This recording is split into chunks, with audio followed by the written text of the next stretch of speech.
निवेदन करूंगा, दुनिया में ऐसा कोई समस्या नहीं जिस समस्या का कोई निदान नहीं। हर समस्या का निदान है, पर निदान किसी दूसरे के पास नहीं, निदान केवल मेरे भोले नाथ के पास में है। आपको अगर किसी समस्या का सफल आनंद चाहिए तो शंकर की शरण में जाओ। आपको सीहोर आने की भी जरूरत नहीं है, आपको हमसे मिलने की जरूरत नहीं है, आपको पंडित प्रदीप मिश्रा के पास नहीं आना, आपको किसी बाबा जोगी के पास नहीं जाना, आपको किसी के बेल भभूति लेने नहीं जाना, आपको तो शिव के पास जाना। जो शंकर की वस्तु है उसको स्वीकार करो, बस शंकर की वस्तु को स्वीकारिए, शंकर की वस्तु को स्वीकार करना चालू करो। अरे भाई, शिव महापुराण की कथा तो यहां तक कहती है, यहां तक वर्णन कर रही है, जिस व्यक्ति की नौकरी नहीं लगती, सर्विस नहीं लगती, हर जगह पर अप्लाई कर रहा है, बार बार इंटरव्यू देने जा रहा है, लगातार उसको अगर सफलता प्राप्ति नहीं हो रही है तो धतूरा ढूंढो। धतूरा कहीं बाजार में नहीं मिलेगा, किसी वृक्ष से धतूरा तोड़ लिया, कुछ मत चढ़ा, तू शंकर जी के मंदिर में जाकर तेरा नाम और गोत्र बोल और शिव जी को धतूरा चढ़ाना चालू कर दे और बाबा से विनती कर, धतूरा चढ़ाना चालू कर। अब धतूरा कोई बहुत कीमती होता है क्या? बहुत पैसे का मिलेगा क्या? कहीं पे भी मिल जाएगा। धतूरा तोड़ और चढ़ा शंकर जी को। रोज नियम बना ले कि एक धतूरा मैं शंकर जी को चढ़ाऊंगा, प्रतिदिन चढ़ाऊंगा, शिव जी से जाकर निवेदन करूंगा प्रतिदिन। शंकर जी की प्रिय वस्तु में धतूरा, बेलपत्र आदि कादि की तो है, क्या है? चढ़ा रोज एक धतूरा, फिर वही धतूरा जिसकी यहां तू इंटरव्यू देने जा रहा है उसी के सिर पे चढ़ गया। जो तूने शिव जी के चढ़ाया वही धतूरा वहां चढ़ा है, तू क्यों चिंता करता है? बच्चे अगर हार रहे हैं, एग्जाम दे रहे हैं, कंपटीशन एग्जाम में बैठ रहे हैं, परीक्षा दे रहे हैं, बहू भी एग्जाम दे रही है, बेटे भी दे रहे हैं, बार बार इंटरव्यू देने जा रहे हैं, हारना नहीं है। शंकर पर विश्वास रखो, भगवान शिव का स्मरण कर कर, शिव का अनुमोदन कर कर, शंकर का भजन कर कर, शिव नाम का स्मरण कर कर जाओ तो सही। सबसे ज्यादा खुशी इस बात की है आज के पर्चों में कि इसमें जितने पर्चे हैं इसमें सबसे ज्यादा पर्चे इस बात के हैं कि मेरे बच्चों की सरकारी नौकरी लग गई, जॉब लग गई, ये लग गया, वो लग गया। सबसे ज्यादा खुशी इस बात की। और फिर निवेदन करूंगा, ये पर्चे हमारे जाने के बाद यहीं रहते हैं, आप भी पढ़ लिया करो। हम थोड़े बहुत नहीं पढ़ पाते हो तो आप पढ़ लेना, पढ़ लिया। खुशी इस बात की है, हिम्मत ना हारिएगा, हारिया ना हिम्मत विसारिया ना राम। शंकर का अनुमोदन करते जाओ, शिव का स्मरण करते जाओ, भगवान की भक्ति को धारण करते जाओ, आगे बढ़ते जाओ। एक बात याद रखना, अगर किसी एग्जाम में बैठ रहे हो, बहुत बार बैठ चुके हो, नहीं हो रहा, तो कच्चे दूध में थोड़ी सी काली मिर्च को पीस कर डाल लीजिए। फिर काली मिर्च आ गई, ध्यान रखना। कच्चे दूध में थोड़ी सी काली मिर्ची को पीस कर डाल लीजिए। महाराज, थोड़ा सा कच्चा दूध बेलपत्री के पेड़ के नीचे समर्पित कर दीजिए, अपना नाम और गोत्र बोलकर। थोड़ा सा कच्चा दूध उसी में से शंकर भगवान को चढ़ा दीजिए।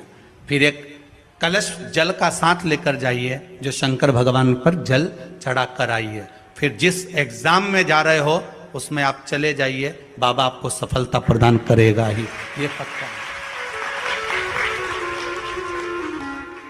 काली मिर्च शत्रुओं का नाश करती है,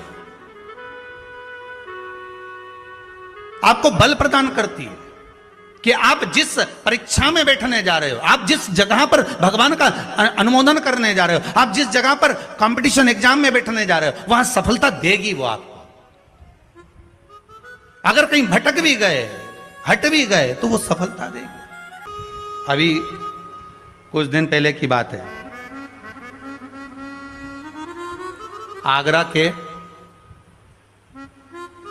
अग्रवाल जी का बेटा, उनकी बहन ने फोन करा था कि गुरुजी से इतना बोल दो कि हमारा भाई वो कौन बनेगा, करोड़पति में जाना है, उसका नाम आना चाहिए और बिल्कुल बस पहुंच जाना चाहिए। तो आशीष जी ने खबर करी कि गुरुजी वो बच्चे का सब दूर हो गया और अब वो बिल्कुल, वो कौन सी सीट होती है, हाँ बस समझ जाओ, क्योंकि हमारे को तो एक ही सीट मालूम है, व्यास गाजी। तो उस सीट पर वो बैठेगा, गुरुजी उसका सब दूर हो गया, बस वो वहां तक पहुंच जाए, क्योंकि अब आखिरी है, उसमें भी बहुत सारे रहते हैं, उसमें तुरंत बस उसका आना चाहिए। तो आशीष बोले, हमने कहा बाबा का नाम लेकर जाएं, होगा क्यों ना होगा, पर वहां तक तो पहुंच जाएगा वो। उसके बाद तो आशीष जी ने उनकी बहन को फोन कर कर कहा कि गुरुजी बोल रहे हैं वहां तक तो पहुंच जाएगा। उसके बाद तो कहा, उसके बाद तो मेरा भाई बड़ा, आप चिंता मत करो, बस वहां तक पहुंचा दो। उसके तो हमने कहा आशीष बस बता दो, शिव जी का स्मरण करो, पहुंचो। पहुंच गए।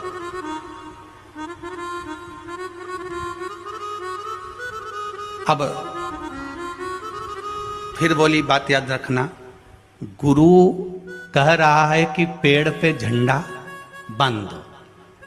गुरु जी ने ऊपर चढ़ा दिया। उतरते समय उतरता गया, उतरता गया, उतरता गया, केवल 4 फीट की ऊंचाई बची थी, तो गुरु जी ने कहा वहां पांव रख ले, मां कोटर पकड़ ले, मां हाथ रख ले। चेले को गुस्सा आ गया, बताओ मैं इतनी ऊपर से नीचे तक उतरा तो गुरुजी एक शब्द नहीं बोला, और अपने आप को गुरु पद दिखाने लगे। नीचे आ गया, नीचे उतरा तो गुस्से में लाल हो गए। गुरुजी ने पूछा, बेटा आराम से उतर गया? हाँ गुरुजी, पर आपकी ये बात बहुत गलत लगी मुझे। कौन सी? मैं इतनी ऊपर से नीचे उतरा, आपने एक बार भी नहीं कहा कि वहां हाथ पकड़ ले, कि वो कोटर पकड़ ले, कि वो डाली पकड़ ले, और केवल जरा सी दूरी बची थी, जब तो मैं ही उतर जाता। तो आप बताने लगे कि कोटर पे पांव रख लेना, डाली पकड़ लेना, नीचे उतर जा, आराम से देख के उतरना, संभल के उतरना। गुरुजी बोले, भैया बात इतनी सी है, जब व्यक्ति मंजिल तक पहुंचता है और मंजिल से जब नीचे उतरता है तब उसको डर लगता है, भय लगता है, कैसे चढ़ूंगा, कैसे उतरूंगा। जब मंजिल करीब में होती है, घर पास में होता है, तो गाड़ी की स्पीड भी तेज कर ली जाती है। अब तो 3 किलोमीटर बचा, और मालूम पड़े वो 3 किलोमीटर के बीच में ही गाड़ी के सामने सुअर आ गया, तो विचार करिएगा जरा, बहुत सोचने वाली बात है। पशुपति व्रत आप कर रहे हो, पशुपति व्रत आप धारण कर रहे हो, पर निवेदन केवल इतना सा है कि आपकी स्पीड का ध्यान रखना,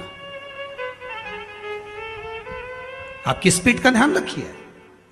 आप शंकर का भजन कर रहे हो, आप स्पीड का ध्यान रखिए। कहीं हमारे व्रत में, हमारी पूजन में, हमारे भगवान की भक्ति में कहीं अहंकार तो नहीं आ गया? वो स्पीड देखना पड़ेगी। अहंकार तो नहीं आ गया, अभिमान तो नहीं आ गया? हम भगवान की भक्ति में डूबने वाले हैं, भगवान मिलने वाला है, बिल्कुल सम्मुख में हमारा काम होने वाला है, पर हम क्यों नहीं पहुंच पा रहे? हम वहां तक क्यों? कई लोगों के साथ होता है, सामने थाली लग जाती है, भोजन करने की तैयारी होती है, थाली सरक जाती है, बिल्कुल होने वाला है, बिल्कुल लग गया, अपना तो नाम ही है, और मालूम पड़े गायब। कहीं स्पीड तो तेज नहीं कर ली हमने अपनी गाड़ी की? कहीं अहंकार में तो नहीं डूब गए हम? इसका स्मरण रहे। अहंकार में 3 गए धन, वैभव, वंश, ना मानो तो देख लो रावण, कौरव और कंस। एक जगह कहीं विचार करिएगा।